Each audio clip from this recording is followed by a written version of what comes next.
हर वर्ग के लोगों में रुझान बढ़ रहा है।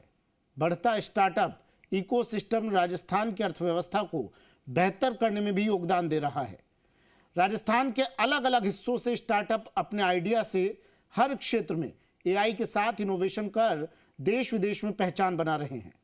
अब तक 5000 से अधिक स्टार्टअप शुरू हुए हैं, जो न सिर्फ लोगों की मदद कर रहे हैं बल्कि कई लोगों को रोजगार के अवसर भी दे रहे हैं। ये रिपोर्ट देखिए।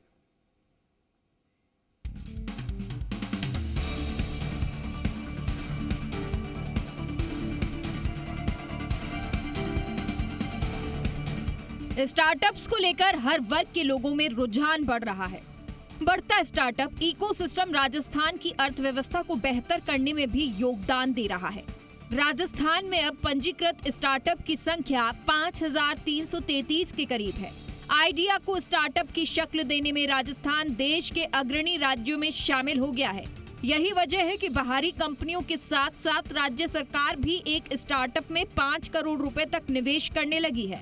खास ये है कि हमारे इनोवेशन में दूसरे देश किस तरह निवेश करें, इसके लिए होमवर्क किया जा रहा है।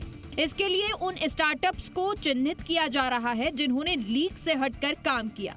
इन सभी स्टार्टअप की शुरुआत राजस्थान के आई स्टार्ट प्रोग्राम से हुई, जिसमें उन्हें फंडिंग दी गई। 5333 रजिस्टर्ड हैं स्टार्टअप। 35,862 लोगों को रोजगार मिला। 977 करोड़ का निवेश किया गया। 1843 स्टार्टअप में है महिलाओं की भागीदारी। 659 स्टार्टअप में राज्य सरकार ने 35 करोड़ का निवेश किया। 71,319 विद्यार्थियों को आई स्टार्ट प्रोग्राम से जोड़ा। आपको मिलवाते हैं ऐसे स्टार्टअप से जिन्होंने अपने आइडिया से न सिर्फ लोगों की मदद कर रहे हैं बल्कि कई लोगों को रोजगार के अवसर भी दे रहे हैं। जयपुर के आकाश कुमार और आनंद किरोरी ने ऐसा स्टार्टअप तैयार किया जिसमें वाहन चालकों को सड़क के बीच ही चार्जिंग सुविधा उपलब्ध कराई जा रही है। मोबाइल एप्लीकेशन के जरिए अभी जयपुर में काम शुरू किया गया है। देश में पहला ऐसा स्टार्टअप होने का दावा कर इसे पेटेंट के लिए भेजा है। हम लोग ईवी रेंटल्स के अंदर हैं। हम लोग नए ईवीज़ को भी रेंट पे देते हैं। हम लोग जो रेट्रोफिटेड ईवी जो पुरानी पेट्रोल व्हीकल है उनको इलेक्ट्रिक में कन्वर्ट करके उनको भी रेंट पे देते हैं। साथ में हम लोग मूवेबल बैटरी स्वैपिंग के सॉल्यूशन को भी प्रोवाइड करते हैं कि बंदे को स्वैपिंग के लिए स्वैपिंग स्टेशन जाने की ज़रूरत नहीं है। वहीं पर ही वो लोकेशन के थ्रू अपना ऐप के थ्रू बुक करेगा और हमारा बंदा वहीं जाके बैटरी स्वैप करेगा। और जो फोर्थ सॉल्यूशन है that is a portable charging solution, जो कि इंडिया में पहली बार हमारा पेटेंटेड सॉल्यूशन है, जिसमें आपको चार्जर्स ढूंढने की रिक्वायरमेंट नहीं है, चाहे 2 व्हीलर हो, चाहे 3 व्हीलर, चाहे 4 व्हीलर। इलेक्ट्रा ग्लोबल स्टार्टअप के जयपुर निवासी सौरभ शर्मा ने तकनीकी शिक्षा और विकास को नई ऊंचाइयों के लिए स्टार्टअप की शुरुआत की।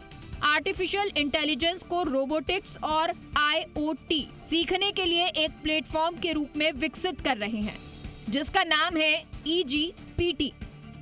हम लोग एक रोबोटिक्स एंड IoT के ऊपर हम लोग ऐसा AI बना रहे हैं जिसके साथ में जो भी बच्चा होगा उसको कुछ बनाना है, इसके माइंड में कोई आइडिया है, उसको फिजिकली इम्प्लीमेंट कर सके। डायरेक्टली वो AI के पास जाएगा, AI को बताएगा कि मुझे ये चीज़ बनानी है, तो AI उसको पूरी चीज़ बताएगा। आपको ये कंपोनेंट चाहिए होंगे, आपको एक सर्किट डायग्राम लगेगा, आपका ये जो कोड है इस तरीके से उसको आप इम्प्लीमेंट करेंगे तो पूरा एक कोड उसको जनरेट करके देगा। उसको डायरेक्टली वहाँ से वो परचेज़ करेगा मेरे वेबसाइट से और वो बच्चा उसको यूज़ करेगा, यूज़ करके अपने किट बनाएगा और वो नई चीज़ सीखेगा। आज की डेट में जो हो रहा है कि स्कूलों में रोबोटिक्स के लिए लैब्स वगैरह हैं, बट वो जो लैब्स हैं वो इतनी यूज़फुल नहीं हो पा रही क्योंकि बच्चों का प्रॉपर टीचर और गाइडेंस नहीं है। तो बच्चों को एक टीचर और गाइडेंस हम लोग हमारे AI के थ्रू दे रहे हैं। चिकित्सा स्टार्टअप एक उन्नत मेडिकल AI प्लेटफॉर्म है जिसका मकसद डॉक्टर और मरीज के बीच की तमाम स्वास्थ्य प्रक्रियाओं को आसान और डिजिटल बनाना है। हम हेल्थ टेक AI कंपनी हैं जो कि मेजरली AI सॉल्यूशंस प्रोवाइड करते हैं जिससे मेडिकल एरर जो हो जाता है उसको रिड्यूस करने के लिए, कि कैसे AI को हेल्प में लेके डॉक्टर्स अपनी प्रैक्टिस भी एनहेंस कर पाएँ और AI उनके असिस्टेंट की तरह उनकी हेल्प करता है to do a better cure in the patients. Rajasthan के रहने वाले मनीष के प्रहलाद ने अपने स्टार्टअप वर्डेंट इम्पैक्ट की शुरुआत साल 2020 में की। वर्डेंट इम्पैक्ट के माध्यम से मवेशियों के स्वास्थ्य को ठीक करने के साथ साथ किसानों और पशुपालकों की आमदनी को भी दोगुना करने का काम किया है। मेरे खेत पे मेरी अपनी भैंसें थी, डेयरी का काम है मेरा फैमिली का। तो मेरी खुद की 9 भैंसें मर गई थी दिसंबर की रात में, और जब पूरे हफ्ते में उसके बच्चे भी डेथ हो गए तो उस समय कोई सुविधा नहीं थी इस तरह की कि ऑनलाइन हम कॉल करें और डॉक्टर अवेलेबल हो जाए। तो हमने सोचा कि किस तरह से हम ट्रीटमेंट के लिए निःशुल्क किसानों के लिए सुविधा जुटा सकते हैं, तो उससे हमने शुरू किया। देन धीरे धीरे हमने उसमें एनिमल एंसेस्ट्री, क्रेडिट लिंकेज और किसानों को अच्छा लोन मिले, ये सारी सुविधाएँ मुहैया करानी शुरू की। और भारत के माननीय प्रधानमंत्री जी ने जब मेक इन इंडिया की बात की, आत्मनिर्भर भारत के अभियान की बात की, आर्या यानी attending rural youth to agriculture की बात की, तो रूरल यूथ को कैसे कृषि जगत में जोड़ा जा सकता है, तो उस भावना से हमने इसको और आगे बढ़ाया। जो अभी मुझे खुशी है कि लगभग 6 लाख किसान हमसे जुड़े हों, लगभग 15,000 युवा इस मिशन में हमारे साथ हैं।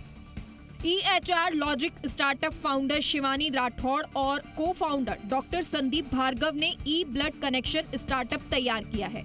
ये अस्पताल ब्लड बैंक रिसर्च सेंटर्स का ऐसा प्लेटफॉर्म है जहां एक क्लिक पर पता चल जाएगा कि किस ग्रुप का कितना ब्लड किस अस्पताल और ब्लड बैंक में उपलब्ध है। किन प्रॉब्लम्स को एड्रेस करता है। अगर हम देखें ऑल ओवर इंडिया करीबन 4,500 ब्लड बैंक्स हैं, और वी नो इट कि ब्लड कितना इम्पॉर्टेंट है। हर 2 सेकंड में किसी को ब्लड चाहिए होता है, और अभी तक हमने जितना रिसर्च किया है, गवर्नमेंट का अटेंशन बहुत कम है इस डायरेक्शन के अंदर। तो अभी तक 70% एज़ पर आवर रिसर्च जितने भी ब्लड बैंक्स हैं वो मैनुअली वर्क करते हैं। इट मीन्स कागज़ और रजिस्टर के ऊपर वो वर्क करते हैं। आप जान सकते हैं कि ब्लड कितना इंपॉर्टेंट है और उसके ऑपरेशंस कितने इंपॉर्टेंट है। अगर कुछ भी गलती हो जाए उसकी वजह से किसी की भी जान जा सकती है। हम आए दिन देखते हैं न्यूज़पेपर्स के अंदर कि किसी गलत ट्रांसफ्यूजन की वजह से किसी की जान चली गई है। हम ये देखते हैं कि किसी ब्लड बैंक के अंदर ब्लड चोरी हो गया है। तो इसके ऊपर कोई सिस्टम नहीं है, there is no digital solution जो इन चीज़ों को कंट्रोल कर सके। बहरहाल इंक्यूबेशन सेंटर बनने के बाद स्टार्टअप का इकोसिस्टम काफी मजबूत हुआ है। बेसिक इंफ्रास्ट्रक्चर व अन्य खर्च बच जाता है। यही कारण है कि अधिकांश स्टार्टअप ग्रोथ कर रहे हैं। डिजिटल तकनीक, गेम डेवलपमेंट और साइबर सुरक्षा जैसे उभरते क्षेत्रों में अपनी मजबूत उपस्थिति दर्ज करा रही हैं। स्टार्टअप्स का नया अध्याय केवल आर्थिक लाभ तक सीमित नहीं है, बल्कि सामाजिक और तकनीकी विकास में योगदान देने का एक प्रेरणादायी प्रयास है। दीपक गोयल, जी मीडिया, जयपुर।